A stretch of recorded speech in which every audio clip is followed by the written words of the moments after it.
What's up, gang? Let's give it up for Craig for hosting this thing. He's been killing it. Oh, thank you, Italian. I love it. Appreciate it. Appreciate it. Listen, I'm a white man from the South. Woo! Thank you. That's a weird. You can't cheer too loud for that. I'll be honest. That's a weird. It's weird, and I say that because a lot of you guys know what it's like being a white man from the South. People feel really comfortable saying racist things to you. They're like, and if you're old enough, they're like, oh, you invented this. I heard a racial slur the other day that I never knew existed. A guy bumped into me, and he was like, what's up, Taco Bell?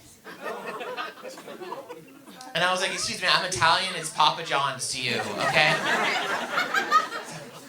I'm Italian, I'm Southern, I'm also, this always sometimes gets me in trouble in comedy rooms, but I'm a Christian. Do I have any Christians in the room? Yeah. Oh, we just turned this into a mega church real quick. I love that. I'm a Christian, but I'm a single Christian, and here's where I'm at with all that. I think I'm done dating the Christian ladies. That's where I'm at. That got like all the women got so comfortable after me saying that. That was weird. Here's why. The last lady that I dated, who was a Christian, when she broke up with me, she looked at me and she said, "It's God's will for us not to be together." Y'all, she literally holy ghosted me. Okay. And I don't want you to think I'm like that lame with the ladies, all right? Sometimes it's important to me that you think I'm cool, all right? Sometimes it does work out well for me. Not too long ago, I was hitting on a lady. She was hitting him back. It was going pretty well, and I was like, hey, we should go on a date sometime. She said, sure, where should you go? And I said, I don't know. I've never made it to that point in the conversation before. I realized I confused this side of the room when I was talking about my ex-girlfriend. You guys were wondering.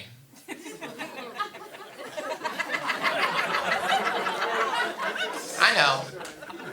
It's my high voice. A lot of people, they hear my high voice. I've heard I sound like every black comedian when they impersonate a white person. And I've never met my biological father, but if I had to guess, I'd say John Lovitz. And yeah, a lot of people think I'm gay because I have a high voice. And here's what frequently happens to me. See, I'll be in conversations with people, and they think I'm gay, and I think I'm straight. And then it gets very confusing after the conversation, not my sexuality.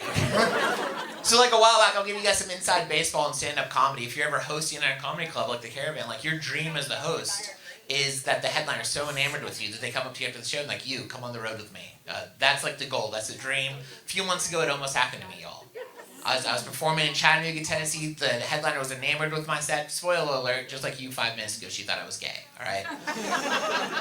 And so I should be picking up on these hints, but I'm not. She comes up to me, she's like, yeah, more people need to hear from people like you and your demographic. Which is a straight white male. I was like, yeah, not enough people tell us that, honestly.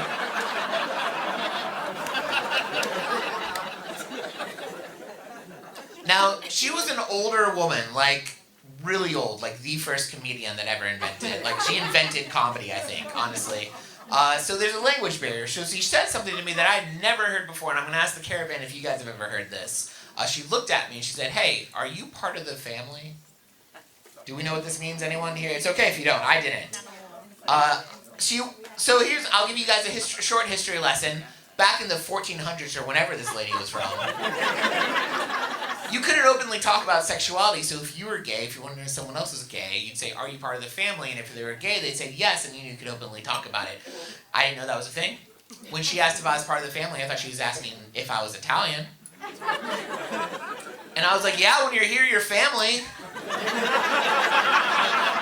Oh my gosh. I thought my career was made. I was giving her my business card. We were picking out tour dates. She looked at me and she said, hey, you could even bring your boyfriend if you want.